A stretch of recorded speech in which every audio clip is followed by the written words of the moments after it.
Okay, I know what you did last summer, so I am super late to reviewing this movie. That's why I'm just uploading this review now. It's not waiting until Friday, because man, I am super late to seeing this movie. But let me explain what happened with this movie.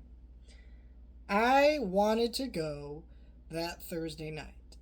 Not because I was super excited about it, but I just wanted to get it out of the way. There was a 2 o'clock showing, and I went to go see it. Well, the theater couldn't get it working, so they were doing refunds. So I was like, fuck it, I'm seeing Superman a third time. Then I wanted to go the next week, which I ended up being so swamped with not only other movies I needed to see, but work and everything else. Totally missed my chance to see it that week. So finally got a chance to see it this week, but I literally had to cram 2 movies in today. So I'm going to go see I Know What You Did Last Summer, which I just did. And then later tonight, I'm going to a different theater to catch Ick because it's the last day. So I literally just was like, if I don't see this movie today, I'm never seeing this movie for both of these. And I just, fuck, and just booked 2 bus rides today, one in the evening and one in the morning, because I just had to go do it today because otherwise I was never going to get to go. And yeah, it's just crazy it got to that point. But here we are. I also, my experience was terrible watching this movie. So I had to sit in the handicap row, and there were people in the front row, like a whole group of people, some of them friends, some of them family, who would not stop talking during the movie. And at a certain point, like, I normally don't get annoyed, but it was very distracting. Like, they were very loud. Like, this movie has kind of like a scream element to it of trying to figure out who the killer is, and they were saying shit very loudly, like, "Oh, it's a girl," and they're saying it to someone who's like 3 or so seats over from them, so they have to talk kind of loudly to speak to them, and you're like, fucking stop, this is not the place to do that. So I got an employee, which is annoying because it's a coworker, right? I'm having to get on my day off to go in there and tell them to be quiet, tells them to be quiet, and they're like, why do we gotta be quiet, it's a horror movie. I don't know, bitch, because it ain't your fucking couch. And then they got up out of the movie to complain to another employee about it, and he told him, I don't know, just be quiet. It's like, fuck. So I just kind of like, I got up honestly during the last 15 minutes and left this movie.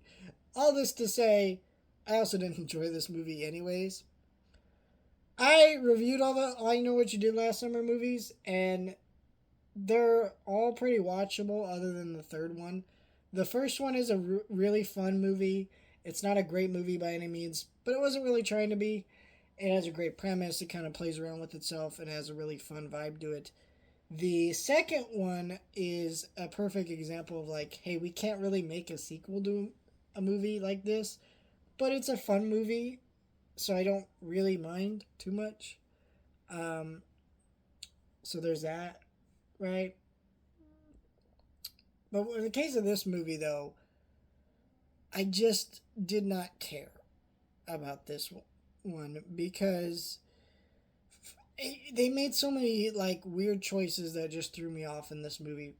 I'm gonna spoil this movie. It's been out 3 weeks, so who gives a fuck? First of all, this movie's not doing great as well as you would think a legacy sequel to a movie as big as this would, at least with horror fans. A lot of that boils down to they chose to make Freddie Prinze Jr.'s character the killer and go with this angle of it throwing this town into generational like issues and stuff.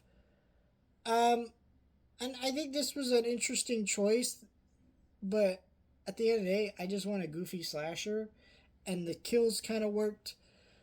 But I just like Freddie Prinze Jr. being the villain is just so like wrong to me because I get what they were going for, but they don't really provide good motivations for him to be the killer, and it also just feels like, why are we doing this exactly? Like, I just didn't care for that whole vibe to the movie. So this is just like, there's that, and I just don't feel like any of the main characters are strong enough. And again, this is also a franchise that I just don't think you can make sequels to it because you kind of end up doing the same thing again. And while this movie tries to do different things, it's still kind of the same movie again. And it's not, and it just gets lesser and lesser every time you do it. and this is a perfect example of that. So I like this movie for some of the kills and some of the fun moments I had with those, but it wasn't enough to really save the movie. I genuinely never watch this movie nor think about it. It's also crazy that they've rebooted this franchise for the second time in the span of like less than 3 years, because they did the TV show and then they did this sequel movie. Let's kind of let this franchise die. There's not really anything more to be done with it besides doing a straight up remake. But what would be the point of doing a straight up remake? Because you just do the same movie again, and there's no real point to do any of that. So I don't know, guys. Didn't really care for this one, and yeah, this review is 3 weeks late, which is crazy. But life works out in funny ways sometimes, doesn't it? So let me know your thoughts, like, share, and subscribe.